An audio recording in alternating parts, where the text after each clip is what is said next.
Bonjour à toutes et à tous. Nouveau point de vue, mais toujours dans la cabane. J'ai également changé d'assise. J'ai pris mon tabouret. Pas le tabouret de fileur-fileuse, mais un tabouret un peu plus grand, qui est aussi de famille. Donc ici, nous sommes toujours au même point. Oui, ça décale du cadre pour le coup. Si je me mets sur la gauche, ce sera peut-être un peu mieux pour vous. J'en suis toujours au même point. Hier, j'ai pas filé. Je suis pas ressortie pour pouvoir filer. C'était vraiment une journée un peu repos, beaucoup de fatigue. Et là aussi, j'ai un contre-coup de je sais pas quoi, mais grosse fatigue. Donc je termine le deuxième brin de la troisième fournée. Donc je pense que la vidéo va être courte aujourd'hui. Parce que j'ai encore beaucoup de choses à faire. On doit réaménager le préau pour le tour de Flies de demain. Donc vous avez encore jusque ce soir pour vous inscrire si vous voulez venir. Je vous remettrai le lien en barre de description.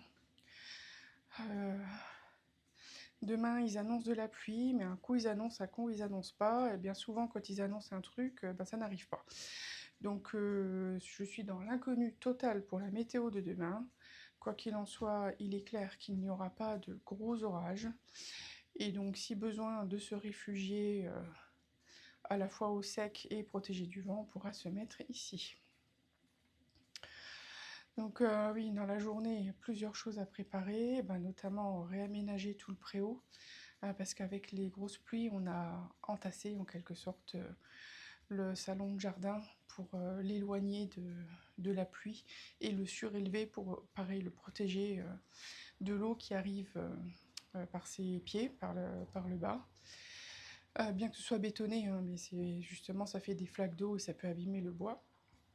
Et puis ça va être surtout de dépoussiérer toutes les chaises de jardin et commencer à les disposer sous le préau. Et le barnum, on le mettra au dernier moment demain matin. Pareil, je vais installer ma frise archéologique ainsi que l'arbre phylogénétique que je mettrai à l'intérieur du barnum. Et ce que je vais faire également, c'est rassembler tous les outils que je mets à votre disposition, comme le dévidoir, le bobinoir, le mandrin, enfin tous ces petits outils-là, parce que pour le moment ils sont éparpillés un petit peu partout, puisque je les sors quand j'en ai besoin, mais je les range pas forcément, parce que j'en ai à nouveau besoin un peu de temps après. Donc là l'idée c'est de tout rassembler pour qu'il soit prêt et dispo demain. Je vais également ressortir mon rouet Frankenstein. Je l'appelle ainsi parce que des non-connaisseurs ont voulu le rénover pour donner l'illusion qu'il fonctionne. Mais comme dit, ils ont monté un simple entraînement sur un rouet double entraînement, donc il n'y a rien qui fonctionne. La roue tourne, c'est sûr, mais la roue tourne sur un vélo aussi. Et c'est pas pour autant qu'on peut filer avec les pédales. Voilà. Donc, ouais, l'art du rouet, du filage, c'est un art. Donc, c'est un rouet qu'on m'a offert, que la personne l'avait trouvé en brocante, et malheureusement, je peux pas m'en servir. Donc, il me sert de, de panneaux, de poteaux devant le portail pour indiquer c'est ici le Tour de Flies. Voilà. Et on met également un vélo qui fonctionne plus non plus. Enfin, lui, il fonctionne plus. Alors, si on le garde, c'est parce qu'on va l'adapter sur la machine à laver qu'il y avait déjà sur le terrain. Hashtag décharge publique, mais sur un lieu privé. Voilà. On a vidé 2 bagnoles au complet de déchets qui étaient restés sur le terrain après l'achat de la maison. Clairement, c'était censé être débarrassé, ça l'était pas. Gros coup de gueule, etc. Mais rien n'a été fait en point de vue juridique. Toujours est-il que la machine à laver, j'y ai vu le potentiel de pouvoir l'adapter avec une mécanique, un vélo, quoi, pour pouvoir la faire tourner. Voilà, donc ça sera une machine à laver rudimentaire. Mais pour le moment, il n'y a pas le temps de faire de telles constructions et surtout, il n'y a pas la place pour à la fois la machine et le vélo qu'il y a au bout, quoi. Donc c'est stocké comme ça. Donc le vélo, voilà, il sera avec le rouet dehors, enfin le rouet Frankenstein, pour vous indiquer où est l'entrée. Donc pour le moment, nous serons 3. Je ne suis pas retournée encore ce matin. On était 3 hier matin. Ce matin, je ne suis pas retournée pour voir s'il y avait de nouveaux inscrits. Je sais qu'il y a une autre personne du gang de fileuses qui va venir, mais un peu plus tard dans la journée. Donc nous verrons bien, quoi. Nous verrons bien. Et en plus de toute cette préparation aujourd'hui, j'ai également prévu de déterrer mes benoîtes, de déterrer les racines de benoîtes et de récolter et ressemer aussitôt la monnaie du pape. Voilà.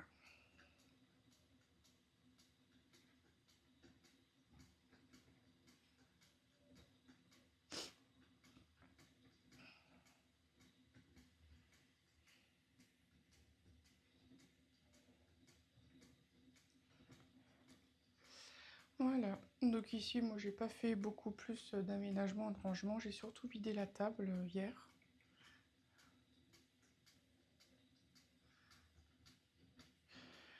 Je vais la remettre au centre, mettre les tabourets autour. Après, comme dit, c'est un petit cabanon, hein, donc on peut pas faire de gros aménagements. Cela dit, on a quand même fait le club lecture ici, nous étions 6. Et il y avait encore le gros meuble, un gros buffet qu'il y avait le siècle dernier, quoi. Les gros machins où il faut être 4 pour porter. En plus, il y avait un miroir dessus. Donc il était extrêmement lourd. Et malgré ça, on a fait un club lecture à 6. Donc il est petit, mais on y met quand même du monde, hein, dans ce petit cabanon. Donc là, j'ai voulu me mettre à la fenêtre aujourd'hui. D'ailleurs, je ne sais pas si vous savez, mais il existe un poème qui s'appelle La fileuse à la fenêtre. Et c'est plutôt amusant parce que cette chaîne a failli s'appeler comme ça. Parce qu'à Nancy, j'étais toujours devant la fenêtre pour pouvoir filer. Ce qui était amusant d'ailleurs, c'est de voir les passants dehors qui lèvent la tête et qui voient une fileuse à la fenêtre. Donc j'attirais les regards, j'avoue. Je faisais des petits signes, des petits coucous. Il y en a certains qui continuaient le chemin, qui détournaient leur regard, et d'autres qui me faisaient coucou en retour. C'était plutôt amusant. Donc j'ai failli nommer cette chaîne comme ça. Et puis j'ai découvert que c'était déjà le titre d'un poème. Donc j'ai dû trouver autre chose. Et puis étant donné que maintenant je fais autre chose que du filage sur cette chaîne, je fais un petit peu de tout. Donc c'est aussi bien dans un sens.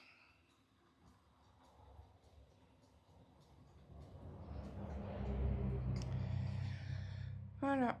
Alors, je confirme que les pétillants que j'ai mis en route cette semaine pétillent bien. Tellement bien qu'il a failli, encore une fois, m'exploser à la figure. Donc là, je les ai mis au frais hier, en l'espace d'une journée. Hier matin, il y avait très peu de bulles, et hier soir, quand je les ai mis au frais, ça a failli m'exploser à la figure. Donc clairement, ouais, ça pétille bien. Donc ils seront prêts et à point demain. Quoique, il faut quand même que je les goûte pour m'assurer que tout est bon, mais ça m'étonnerait qu'il y ait eu un souci. Donc demain, il y aura pétillant nectarine basilic du jardin, nectarine de la ferme de Coivillé.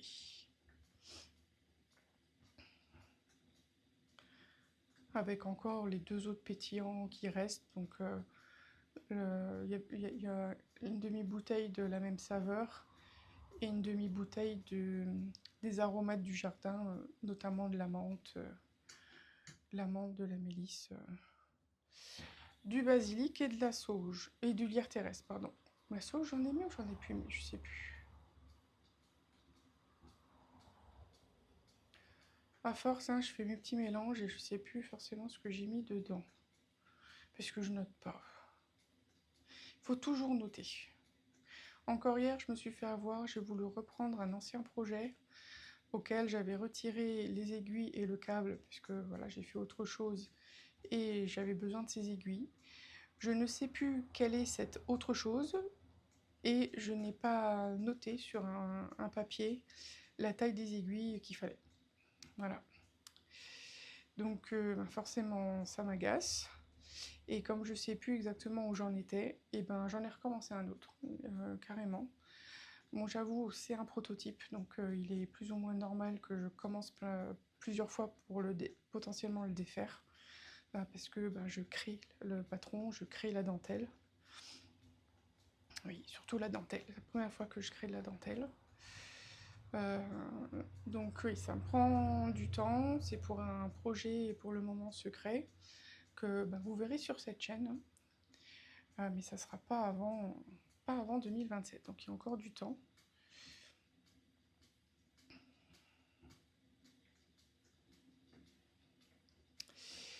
Toujours est-il que j'ai ressorti un autre fil avec d'autres aiguilles, et puis je le recommence. C'est la troisième fois que je le commence. Espérons que celui-là, je l'arrive au bout, mais j'ai encore une grosse partie de dentelle à créer.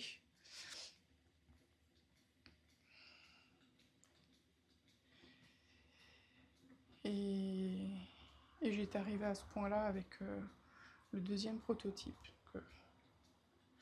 Après, c'est pas du perdu, hein, c'est juste que là, j'ai pas envie de chercher, de refaire les tests, de redémonter, etc.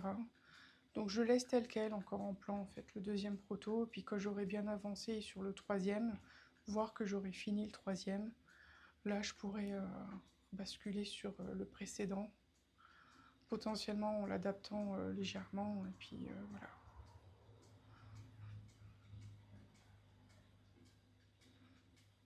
D'ailleurs, de votre côté, est-ce que vous créez des patrons ou des modèles tricot, alors tricot, crochet, peu importe, mais est-ce que vous faites vous-même ou est-ce que vous faites toujours à partir d'un patron de quelqu'un d'autre? Je vous avoue, de mon côté, bon, c'est vrai que c'est un avantage puisque je crée, mais tous les patrons d'autrui, en fait, ils me vont pas.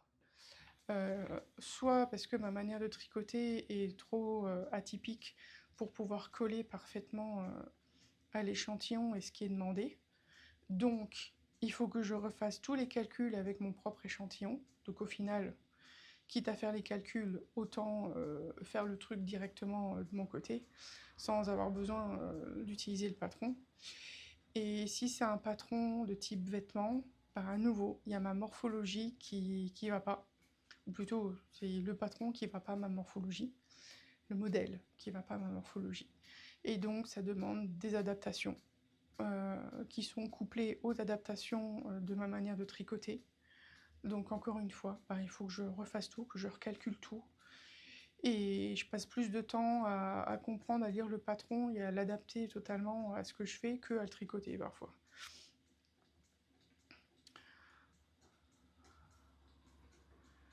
Ah oui, c'est la partie où il y a les fausses coupes.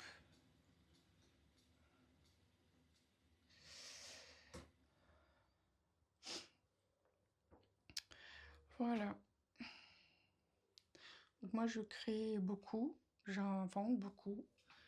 Parfois, voilà, il y a un fil qui m'intéresse ou en souvenir, parce que ce serait le fil, par exemple, d'une personne décédée. C'est ce que j'ai fait pour mon compagnon. Sa grand-mère est décédée, il a récupéré des pelotes. Je lui ai dit, est-ce que tu veux que je te fasse quelque chose avec? Oui, pas de souci. Je lui ai fait un châle, enfin une écharpe étole, un peu triangle, comme ça descend bien sur le devant. Je trouve un patron qui fasse un patron, un motif qui fasse un peu masculin. Et puis voilà, et ça a créé un patron. Je l'ai pas encore écrit, et c'est ça l'ennui, c'est que je crée, mais j'ai pas le temps d'écrire. J'ai pas le temps de les taper. Et puis vu que j'ai personne pour pouvoir faire la mise en page, et ben ça stagne. Et le temps que j'écrive, que je retrouve mes notes, que tout ça, et ben il faut que je refasse un patron parce que je sais plus exactement ce qui s'est passé ou ce que j'ai mis. Donc il faut que je reteste pour m'assurer que mes indications sont justes, quoi.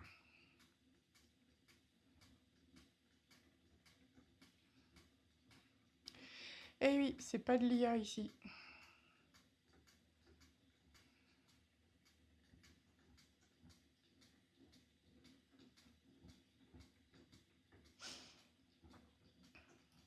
Bon, à nouveau, le téléphone est trop lent pour que je vois la... le temps que j'ai déjà mis dans cette vidéo.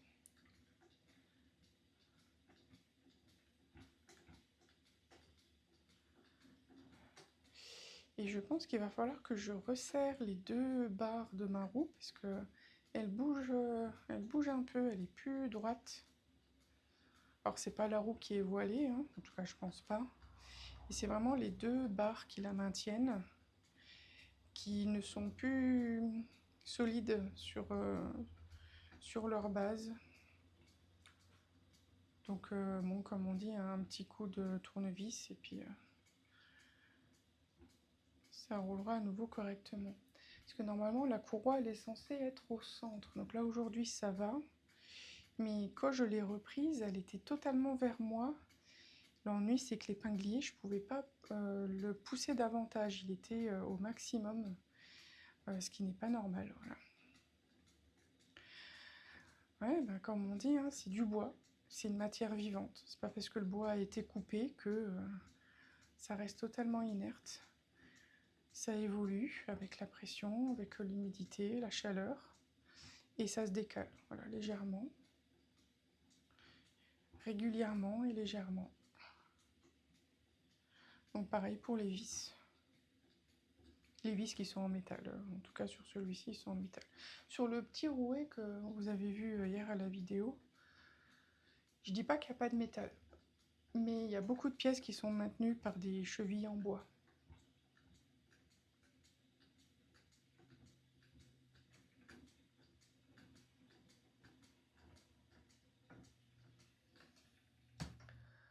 Alors, je vais changer ça.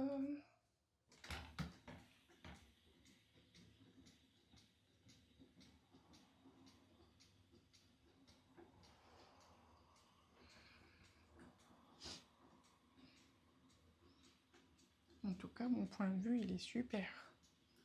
Il y a les plantes, le soleil, la nature. Il y a du lierre en plus sur la fenêtre qu'il va falloir que j'enlève parce que la fenêtre, on va la changer aussi.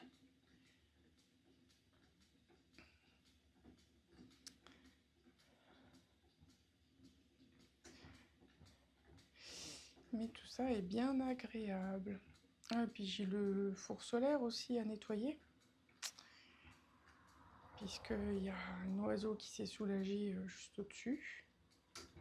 Après, quelle idée de laisser la parabole vers le haut, juste en dessous des branches. C'est sûr, là, c'est ma faute.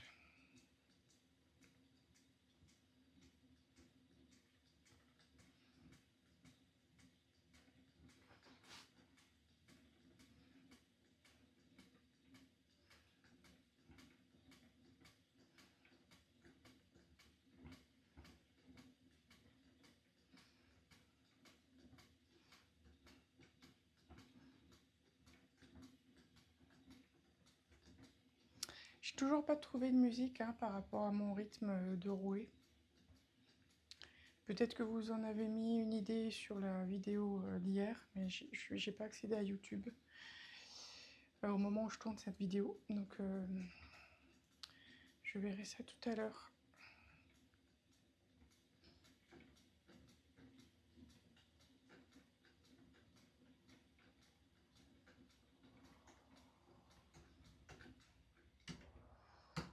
Allez, il m'en reste deux. Qu'est-ce que je vais pouvoir raconter le temps que je finisse les deux.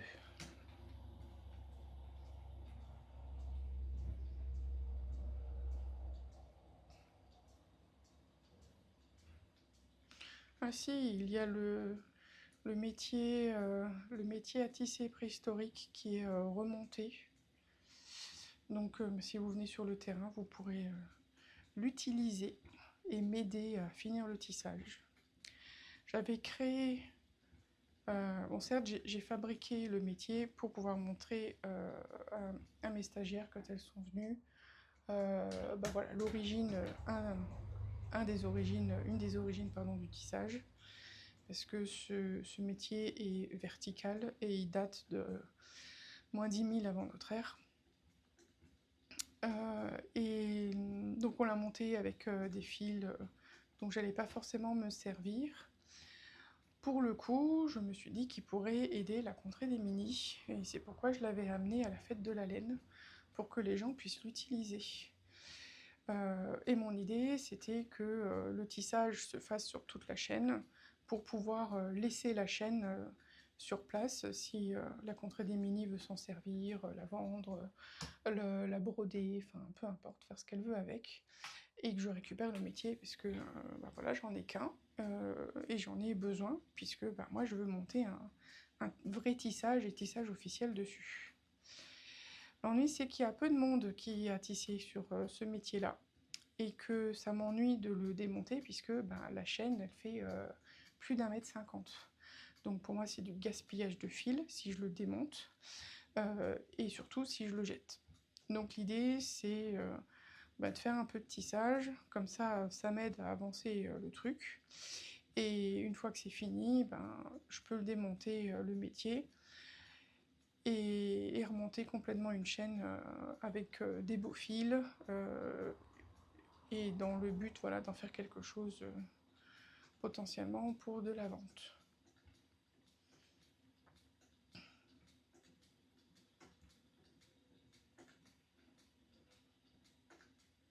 L'avantage de ce métier, c'est que ben, comme il est vertical, il est contre un mur, donc il prend moins de place au sol. C'est vite dit, hein, parce que il a quand même, comme il est penché, il prend un peu de place quand même sur l'avant. Enfin, c'est sûr qu'il prend de la place, hein. On ne peut pas dire que c'est un métier qui ne prend pas de place, mais par rapport aux métiers à tisser horizontaux tels qu'on les voit, qui prennent la place d'une pièce entière, là oui, c'est sûr que c'est autre chose.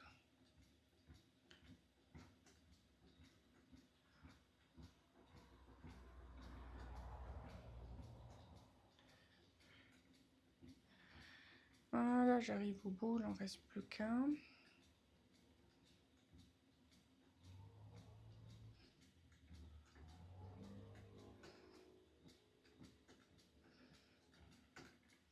Il faut que je retrouve mon autre table aussi.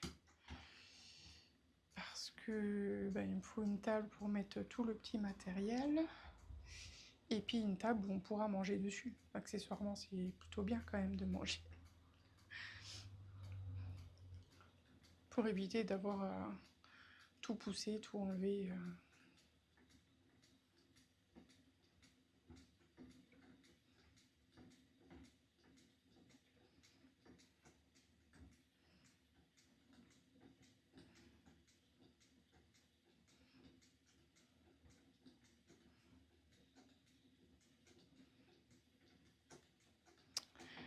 Bon. Et ben j'aurai fini mon deuxième brin. Je pense que demain il y aura beaucoup de retors.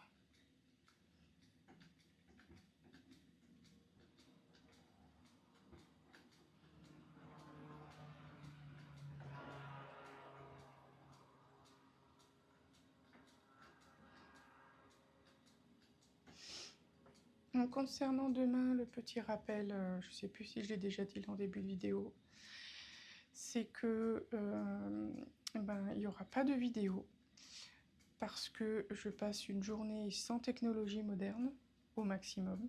C'est sûr que dans notre monde moderne, c'est compliqué. Donc à partir de ce soir, coucher du soleil, le téléphone est éteint, l'ordinateur est éteint, tout le monde est éteint. On s'éclaire à la bougie, on mange à la flamme, on dort avec le soleil, on prend un livre au lieu de mettre un film, ce genre de choses.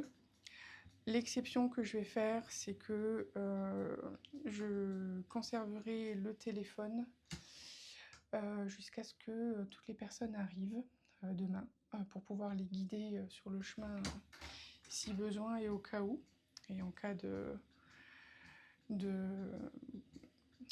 d'urgence ou autre. Donc je garderai le téléphone, mais sitôt que toutes les personnes seront là, ben, je l'éteindrai comme c'est prévu que je le fasse. Voilà. Pour autant, je ne vais pas filmer, je ne vais pas non plus faire de publication Instagram de story demain matin. Donc ça va être vraiment le minimum, juste pour l'événement qui a lieu ce même jour, étant donné que j'avais pas fait attention avant. Voilà pour les dernières infos.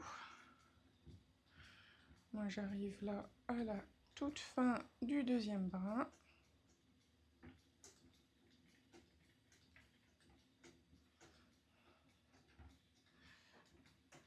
Je mets bien les dernières torsions. Et voilà. C'est fini.